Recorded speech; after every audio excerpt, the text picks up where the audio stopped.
संत शिरोमणि रविदास महाराज समरसता यात्रा का नगर खनियाधाना में हुआ भव्य स्वागत एवं जनसंवाद। खनियाधाना में संत शिरोमणि रविदास जी की समरसता यात्रा ने प्रवेश किया। इस समरसता यात्रा में संत रविदास महाराज की चरण पादुकाएं को सिर पर रखकर जनसंवाद के मंच पर उचित स्थान दिया गया। इस यात्रा के साथ हरिद्वार से आई साध्वी रंजना दीदी, मध्य प्रदेश बांस निगम के राज्य मंत्री एवं पूर्व विधायक घनश्याम पिरोनिया जी, क्षेत्रीय पूर्व मंत्री भैया साहब, प्रहलाद सिंह यादव, भाजपा के प्रदेश कार्यसमिति सदस्य सिंह यादव, भाजपा मंडल अध्यक्ष सत्य प्रकाश भरदेलिया, नगर परिषद अध्यक्ष छाया साहू, खनियाधाना जनपद से पधारे विभिन्न मंदिरों और आश्रमों के संत महंत, नगर के गणमान्य पुरुष एवं महिलाएं, बड़ी संख्या में युवाओं ने इस यात्रा का भव्य स्वागत किया। बांस निगम के अध्यक्ष पिरोनिया जी ने बताया कि पूरे प्रदेश में संत शिरोमणि रविदास समरसता यात्रा निकाली जा रही है। ये यात्रा 5 रूट से होते हुए सागर पहुंचेगी। आप सभी को मध्य प्रदेश के सागर में बनाए जा रहे 100 करोड़ की लागत से संत शिरोमणि रविदास महाराज का मंदिर की आधारशिला एवं भूमि पूजन दिनांक 12 अगस्त को होने जा रहा है, जिसमें आप सभी का आमंत्रण है। आप इस कार्यक्रम को प्रत्यक्ष पहुंचकर अथवा दूरदर्शन के माध्यम से इस कार्यक्रम में सहभागिता करें, ऐसा आग्रह किया गया। साथ ही उन्होंने कहा कि आजकल लोगों को गुमराह कर श्री रामचरितमानस की चौपाइयों का कुछ लोगों द्वारा गलत अर्थ निकालकर प्रस्तुत किया जा रहा है। उनकी बातों में न आए। भगवान श्री राम मर्यादा पुरुषोत्तम है। उन्होंने केवट को गले लगाया, शबरी के जूठे बेर खाए और वाल्मीकि समाज के महर्षि वाल्मीकि द्वारा रचित रामायण आज बड़े से बड़े मंदिरों और सभी सनातन हिंदू परिवारों में श्रद्धा के साथ पाठ किया जाता है। जब भाजपा की सरकार के समय में भगवान श्री राम जी का भव्य मंदिर बन चुका है।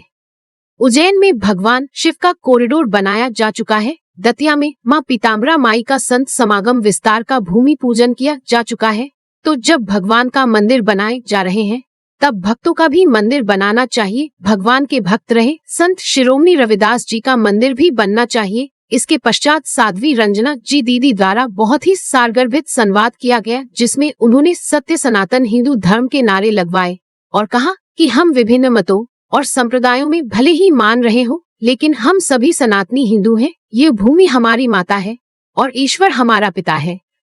हमारा जीवन हमारे कर्मों के आधार पर निर्मित होता है। संतों से आशीर्वाद तो लेना चाहिए, लेकिन किसी प्रत्याशा में नहीं। भगवान श्री राम हमारे हैं और हम सभी भगवान के हैं। जात पात पूछे नहीं कोई, हरि को भजे हरि को हुई। और उन्होंने समरसता के अनेक उदाहरण देकर संवाद कार्यक्रम को संपन्न किया। यात्रा का जगह जगह भव्य स्वागत किया गया। तत्पश्चात समरसता यात्रा आगामी स्थल के लिए रवाना हो गई।